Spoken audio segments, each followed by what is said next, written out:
রুকুতে আমরা সুবহান রাব্বিয়াল আযীম পড়ি, সিজদা সুবহান রাব্বিয়াল আলা পড়ি। এই তাসবিহ দুইটা ছাড়াও কিন্তু আরো তাসবিহ আছে, আমরা অনেকে জানি না। নবী করিম সাল্লাল্লাহু আলাইহি সাল্লাম এগুলো রুকু সিজদাতে পড়তেন, আমরা শুধু একটাই শিখছি, ওইটাই মুখস্থ রাখছি, অথচ আরো দোয়া আছে।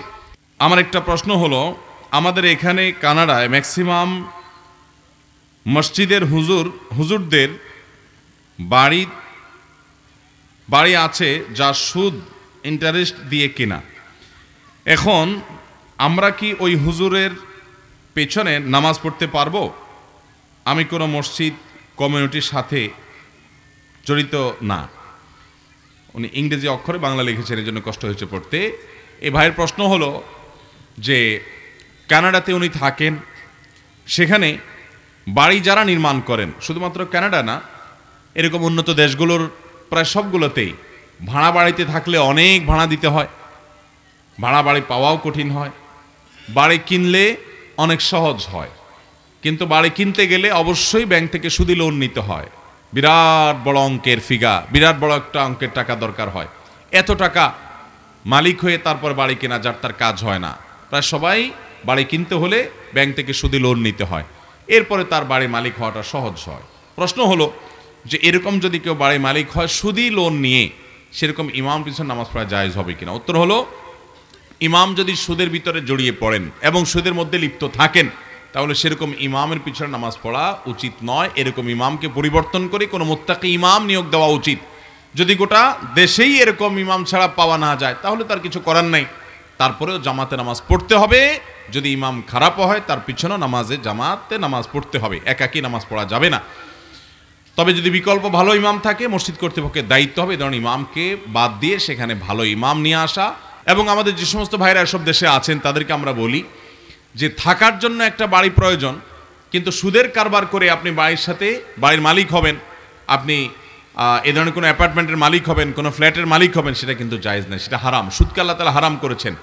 অনেকে বলে ভাই সে সমস্ত দেশে এছাড়া উপায় নাই। আমি বলি, আপনাকে সেখানে কে যেতে বলেছে? আপনার কেউ বাধ্য করেছে? আপনি একটু উন্নত জীবনযাপন করবার জন্য সব ছেড়ে ছুড়ে সেখানে যেয়ে বসছেন। অতএব আপনার ঈমান আমল যদি ধ্বংস হয়, সবচেয়ে বড় কথা কি, যারা এই সমস্ত দেশে স্থায়ীভাবে সেটেল হচ্ছেন শুধুমাত্র একটু উন্নত জীবনযাপন করবার জন্য, দাওয়াত বা ইসলাম প্রচার উদ্দেশ্য না, তাদের জেনারেশন বেঈমান হয়ে যেতে বাধ্য। তাদের একটা জেনারেশন হয়তো কোনোভাবে টিকবে, পরবর্তী জেনারেশনকে তারা আর ঈমানের উপরে রাখতে পারবেন, অভিজ্ঞতা সেটাই বলে। অতএব এই জন্য নবী করিম সাল্লাল্লাহু আলাইহি ওয়াসাল্লাম অমুসলিমদের মাঝে বসবাস করতে, অমুসলিম প্রধান এবং প্রভাবিত অধ্যুষিত এলাকায় বসবাস করতে তিনি নিষেধ করেছেন। আল্লাহ আমাদেরকে বেঁচে থাকার তৌফিক দান করুন। এরপরে প্রশ্ন হলো, নামাজে রুকু এবং সিজদা যে তাসবিহ বা দোয়া পাঠ করা হয়, তা কি বেজোড় পড়তে হবে নাকি জোর পড়লে কোনো সমস্যা হবে?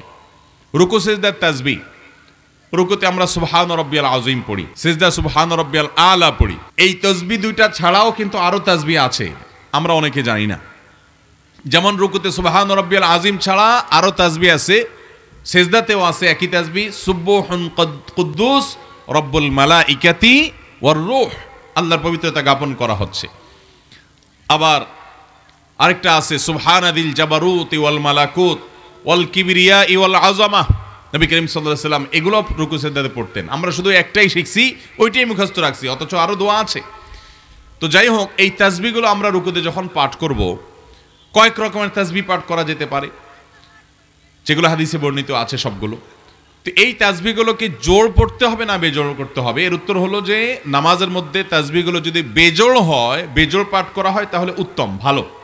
কিন্তু জোর পড়লে যে নামাজ হবে না তা কিন্তু না, জোর পড়লেও নামাজ হয়ে যাবে। অতএব এই তাসবিহগুলো আমরা 3 বার, 5 বার, 7 বার, 9 বার, 11 বার, এরকম বেজোড় সংখ্যক বার চাইলে আমি একেবারে অনেক সময় ধরেও পড়তে পারি, সে সুযোগ আছে। নবী করিম সাল্লাল্লাহু আলাইহি সাল্লাম রুকু সিজদা বিশেষ করে তাহাজ্জুদের নামাজে অনেক লম্বা সময় নিয়ে করতেন। আপনি নামাজে যত বেশি সময় দিবেন, আপনার মালিকের সাথে তত বেশি আপনার কানেকশন গড়বে, কানেক্টেড হতে পারবেন তত বেশি। অতএব নামাজে অনেক সময় দেওয়ার চেষ্টা করা। আমরা তো হুলস্থুল করে নামাজ পড়ি, এই জন্য আল্লাহর সাথে কানেকশন হয় না, দোয়াও কবুল হয় না। আপনি কানেক্টেড হওয়ার চেষ্টা করেন আল্লাহর সাথে, এটা পাওয়ার হাউসের সাথে কানেক্টেড হওয়ার মতো, নেটওয়ার্কের সাথে কানেকশন হওয়ার মতো। আপনি যত বেশি কানেক্টেড হবেন, তত বেশি আপনি আল্লাহর কাছে আপনার চাওয়াগুলোকে পেশ করতে পারবেন। এই জন্য রুকু সিজদা লম্বা সময় দিবেন, রুকু সিজদার তাসবিহগুলো যত বেশি সংখ্যক পারেন পড়বেন, এবং সেগুলো বেজোড় সংখ্যক বারই পড়তে হবে এমন কোনো কথা নাই, জোড় হয়ে গেলেও নামাজ হয়ে যাবে, তবে বেজোড় সংখ্যক বার হওয়াটা উত্তম। ইন্নাল্লাহ বিত্রুন ইউহিব্বুল বিত্রা, কারণ আল্লাহ বেজোড়, তিনি বেজোড়কে পছন্দ করেন। এই হিসাবে বেজোড় সংখ্যক বার করা ভালো। বাচ্চা জন্মের কতদিনের ভিতর আকিকা দিতে হয় আর কিভাবে দেওয়া উত্তম? আকিকা নানা বাড়িতে দিলে হক আদায় হবে? কোরআন হাদিসের আলোকে জানতে চাই। জন্মের 7ম দিনে আকিকা দিতে হয়। কোন দিনে? 7ম দিনে, 7 দিন পরে না কিন্তু। 7ম দিন মানে কি?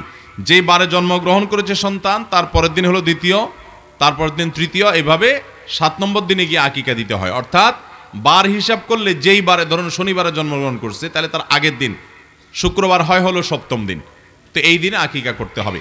ছেলে হলে 2টি, মেয়ে হলে 1টি ছাগল আকিকা করবেন। এই আকিকা, এটার গোশত সন্তানের বাবা মা খেতে পারে, এটা কোরবানি গোশতের মতো নিজেরাও খাবে, আত্মীয়স্বজনকে দিবে, কিছু গরিব দুঃখীকে দিবে, এভাবে করাটা হলো মুস্তাহাব। বাকি নিজেরা যদি খায় বেশি অথবা মানুষকে কম দেয়, তাতেও আদায় হয়ে যাবে। আর নানা বাড়িতে দিলেন না দাদা বাড়িতে দিলেন, এটা ম্যাটার করবে না, আকিকা দিলেই হবে। নানা বাড়িতে দিলেও আদায় হয়ে যাবে, দাদা বাড়িতে দিলেও বাচ্চার আদায় হয়ে যাবে। ওয়ারিসদের সম্পদ ওয়ারিসদেরকে না দিলে তাদের পরিণতি কি হবে? উদাহরণ, একজন বোন এই বিধান মতে পায় 40 শতক জমি, তবে ভাইয়েরা তাকে 20 শতক জমি দেয়। কারণ হিসেবে বলা হয় তারা ভাইয়ের বাড়িতে বেড়াইতে আসবে, এই জন্য ইহার বিধান কি? আমাদের দেশে বেশিরভাগ ফ্যামিলিতে এই অবস্থা।